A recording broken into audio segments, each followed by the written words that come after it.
Você investidor e investidora que está pensando em investir em fundos imobiliários ou que já investe ou está dando aqueles seus primeiros passos, você conhece os principais riscos desse tipo de investimento? Não? Então eu vou contar para você nesse vídeo aqui pontos super importantes para você prestar atenção para entender quais são os riscos dos fundos imobiliários e obviamente também o que você pode fazer para mitigar esses riscos.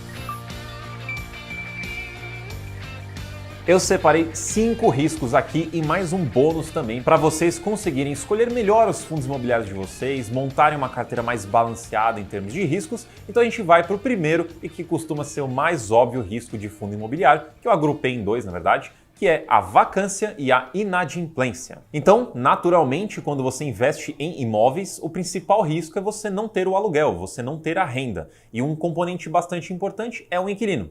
Então, o que acontece se você tem um inquilino no seu imóvel, mas este inquilino não paga o aluguel? Primeiro, e obviamente você não recebe o aluguel, mas isso é o que se chama inadimplência. Então você tem um inquilino, tem um contrato bonitinho ali, você, o imóvel e o inquilino, tá tudo certo, mas ele não pagou o aluguel, ele fica devendo para você. Isso é uma inadimplência, você não recebe esse aluguel e, obviamente, para você cotista de fundo imobiliário, isso pode afetar o rendimento do seu fundo. Um outro caso que também roda no mesmo tema é a vacância. A diferença da vacância para a inadimplência é que você aí não tem o inquilino no espaço ali no imóvel. Então o imóvel está vazio e da mesma forma você não recebe o aluguel. Só que aqui tem um componente até mais importante.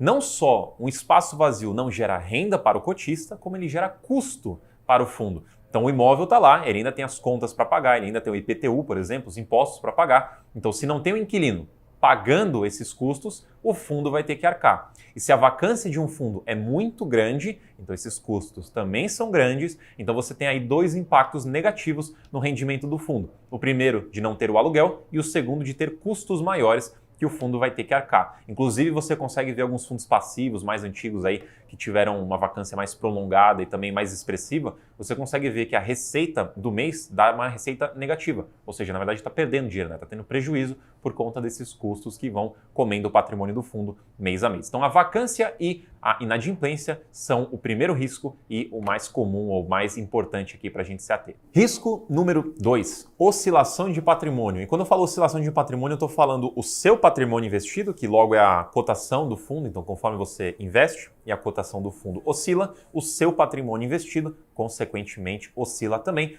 Mas a gente pode falar também do patrimônio do fundo. Então, se você entrar, por exemplo, no Status Invest, você desce só um pouquinho a tela, vai ter ali valor patrimonial do fundo, que é basicamente o quanto o fundo vale em termos de avaliação, se a gente estiver falando de um fundo de tijolo.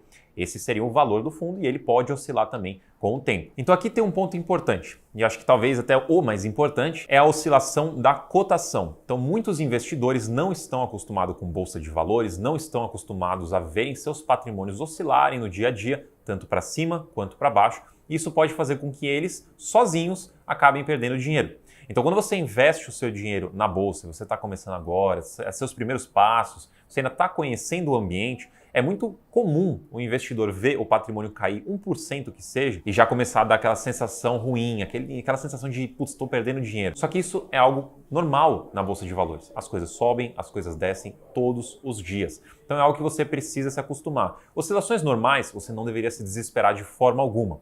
Claro, pode acontecer em alguns tipos de investimento, em alguns tipos de casos mais específicos, uma oscilação maior, algo mais agressivo, de cair um número maior, ter um prejuízo, uma oscilação negativa maior. Mas isso é menos comum. Essas oscilações diárias não deveria ser algo que você deveria se preocupar tanto assim. Então não se desespere e acabe vendendo suas cotas com prejuízo. E aí, de fato, perdendo dinheiro. Então o risco, na verdade, não é nem a oscilação do patrimônio, é mais você acabar realizando prejuízos com a oscilação da cota na Bolsa de Valores. Então, bastante atenção nessa parte. Tenha ciência de onde você está investindo, por que você está investindo e quais são os seus objetivos, que tudo isso vai ajudar a trazer você mais para o mundo da racionalidade e não acabar vendendo as suas cotas no desespero. Mas eu também mencionei que o patrimônio do fundo ele pode oscilar também. Como que isso acontece? E aqui eu vou dividir em 3 principais categorias: fundos de tijolos, fundos de papel e fundos de fundos. Primeiro pelos de tijolo.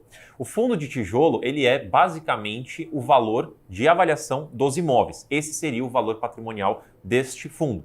Então, se os imóveis forem reavaliados para cima ou para baixo, isso vai afetar o valor patrimonial do fundo de tijolo. Ah, e um detalhe, o fundo de tijolo ele costuma ter um portfólio reavaliado uma vez por ano. Então ele basicamente vai ter ali durante um ano inteiro um patrimônio razoavelmente estático, né? Ele pode ter algumas oscilaçõezinhas, mas se for para ter algo maior, é uma vez por ano com as avaliações. Já no fundo de papel, os CRIs, né, os ativos em que eles investem, são marcados a mercado. O que isso quer dizer? Basicamente, conforme a economia muda, mais especificamente os juros sobem ou os juros descem, isso impacta na precificação, né, no quanto vale aqueles CRIs na carteira. Então, conforme os juros sobem, os CRIs da carteira perdem valor. E o inverso também é verdadeiro. Então, você pode ver uma oscilação também no mês a mês nesse tipo de fundo.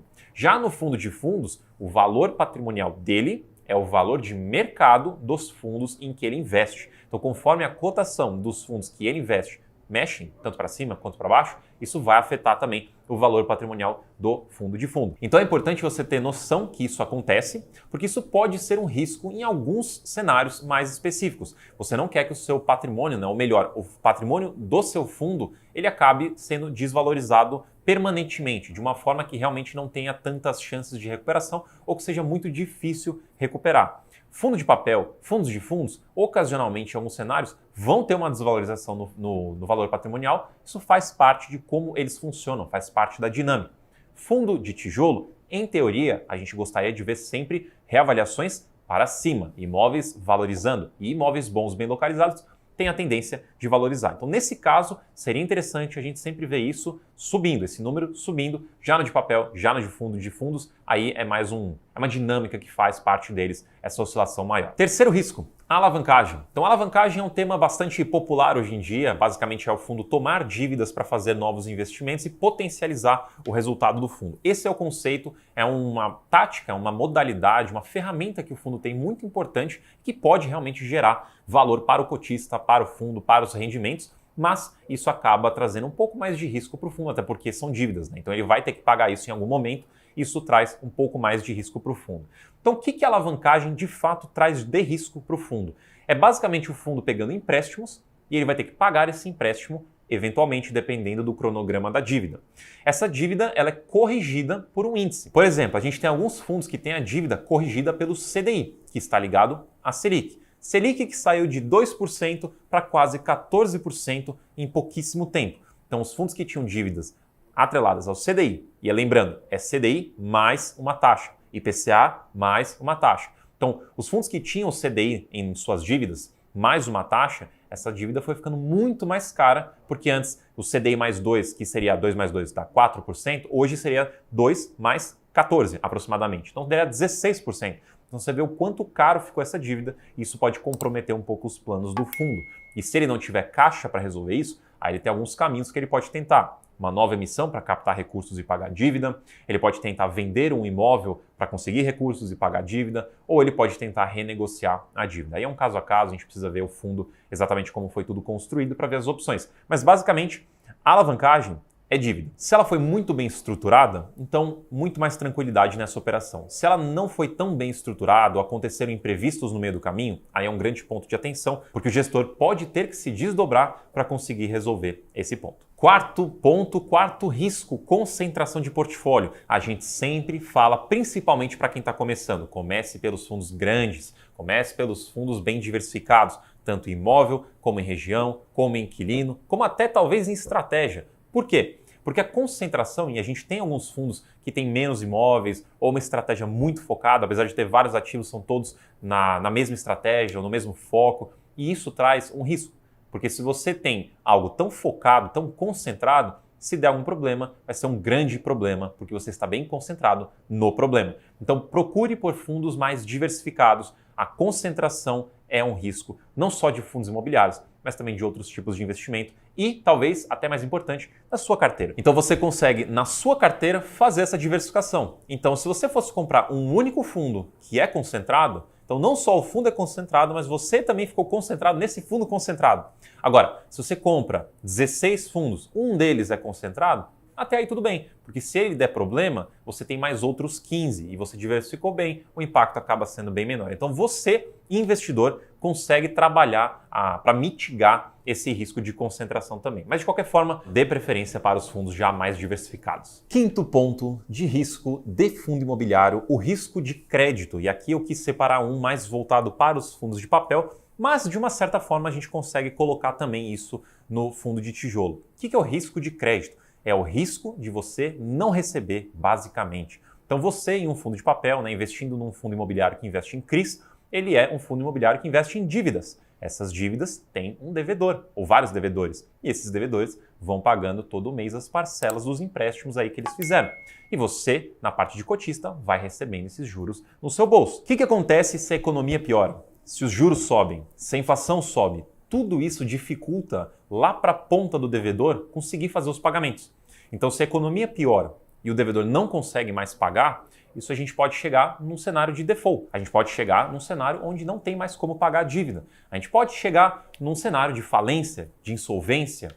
Então pode chegar num cenário onde você não vai receber o dinheiro porque a pessoa, a empresa, quem está ali na ponta devedora não tem mais capacidade de pagar. Isso não é um cenário atual nos fundos imobiliários. A gente não tem casos recorrentes disso. Pontualmente, de vez em quando, pode acontecer alguma coisa, mas não é um cenário de fato que a gente encontra, pelo menos atualmente, nos fundos imobiliários. Então o risco de crédito é importante. E como que você avalia se realmente você tem um alto risco de crédito ou se não, ou se a saúde financeira está bem saudável no portfólio do fundo? Você vai olhar algumas coisas. Setor, você olha, existem setores muito mais arriscados que outros, mas talvez é mais importante a taxa. Então se você vê no portfólio IPCA mais 5%, mais 6%, hoje é uma taxa super tranquila.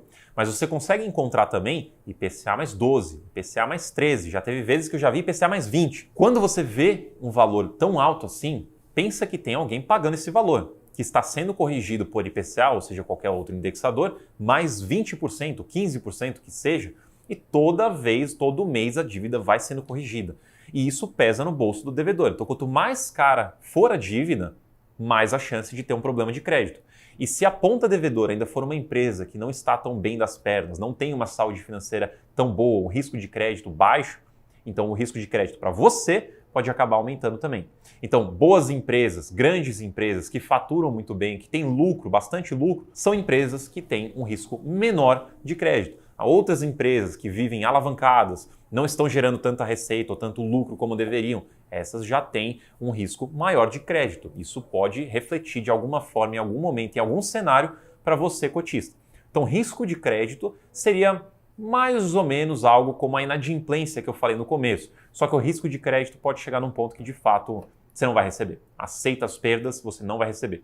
A inadimplência também pode chegar nesse cenário, mas a gente geralmente costuma ver alguma resolução antes disso. E no caso do risco de crédito em fundos de papel, tem as garantias também para não ter uma perda total. De qualquer forma, não queremos entrar em nenhum dos dois cenários, porque isso implica em menos rendimentos nos nossos bolsos, então fique bastante atento nesses riscos. E eu disse que tinha um bônus também, eu tenho um sexto risco, na verdade não seria bem um sexto risco aqui, mas sim um combo de riscos, então nosso sexto risco é um combo de risco. Eu deixei aqui no link da descrição um relatório com mais vários riscos de fundos imobiliários, então se você quiser ficar por dentro do que pode tirar dinheiro do seu bolso, clica no link aqui, baixa de graça para você continuar descobrindo os riscos dos fundos imobiliários, para ajudar você a montar uma carteira muito mais saudável, muito mais segura do que você faria sem conhecer os riscos. Então já deixa